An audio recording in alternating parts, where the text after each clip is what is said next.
السلام عليكم ورحمة الله وبركاته، يا رب تكونوا بخير. كل سنة وانتم طيبين. رمضان خلاص. هنتسحر كده النهارده ان شاء الله، فانا قلت هعمل معاكم فول بقى للسحور. طبعا انتوا عارفين انه لازم وجبة رئيسية في سحور رمضان الفول، زي ما بيقولوا مسمار المعدة.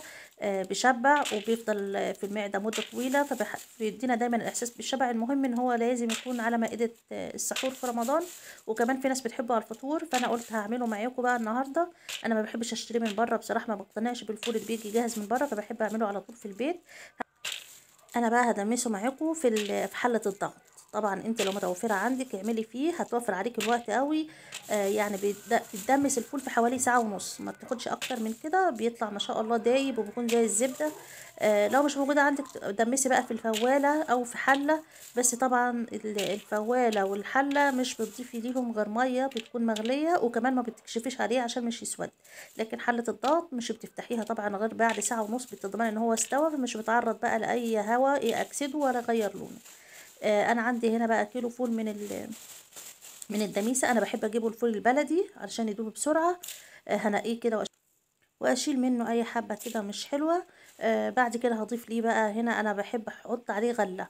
هضيف عليه حوالي ربع كيلو كده من غله. ده اختياري، لو انت حابه تضيفيه بتحبي طعمها حطيه، مش بتحبيه خلاص.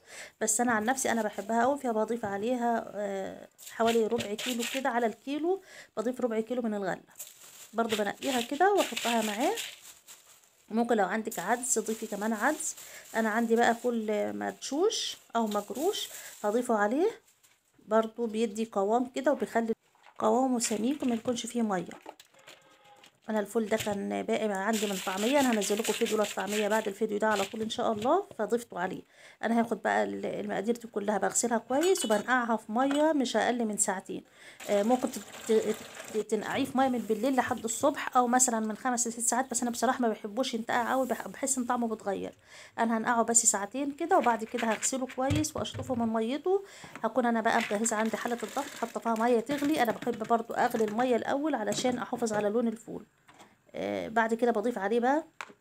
انا عندي هنا حبايه طماطم، بصلايه صغيره، عصير ليمونه، بحطها كده بالقشر بتاعها، بعصرها وبعدين احطها بالقشر بتاعها. هحط كمان هنا ورقتين من ورق اللورا.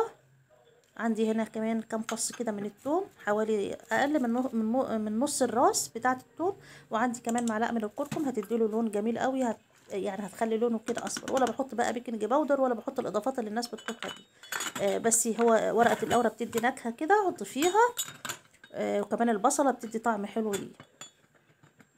هربط عليها بقى كده الحله كويس، واسيبها ساعه ونص. شايفين بقى ده بعد ما طفيت عليها طبعا وبردت. بصوا لونه بقى، وبصوا دايب ازاي. ما شاء الله يعني جميله. لو عندك الحله دمسي فيها هتوفر عليكي وقت، ومش هتشيلي هم تدمسي الفول في رمضان. حتى لو دمستي كذا مره في خلال الشهر يعني مش هتشيلي هم.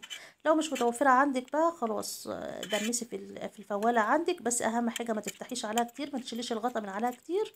ولما تزوديها ميه زوديها ميه تكون مغليه علشان لونه مش يتغير ويستوي بسرعه. انا بشيل بقى الليمون، قشر الليمون بشيله، وبشيل كمان ورق اللورا. بصوا ما شاء الله، يعني هو اتشرب المية بتاعته كلها كده زي ما انتوا شايفين، وبقى لونه وقوامه ودايب زي العسل كده زي ما انتوا شايفين. انا بقى بكيسه وبحطه في الفريزر للاستخدام في رمضان على قد المرة بقى، او على قد ما انا بستخدم. هنا بقى انا خرجت الكيس كده من الفريزر وسبته لما فك خالص، وهبدا ان انا اهرسه. انا بحب اهرسه كده بايدي وهو في الكيس زي ما هو، بيكون اسهل لما اعمله في الكبه او الخلاط. طبعا انتوا لو حابه ان انت تهرسيه باي طريقه انت بتحبيها مفيش مشكله خالص. الحله ديت مكان مرته.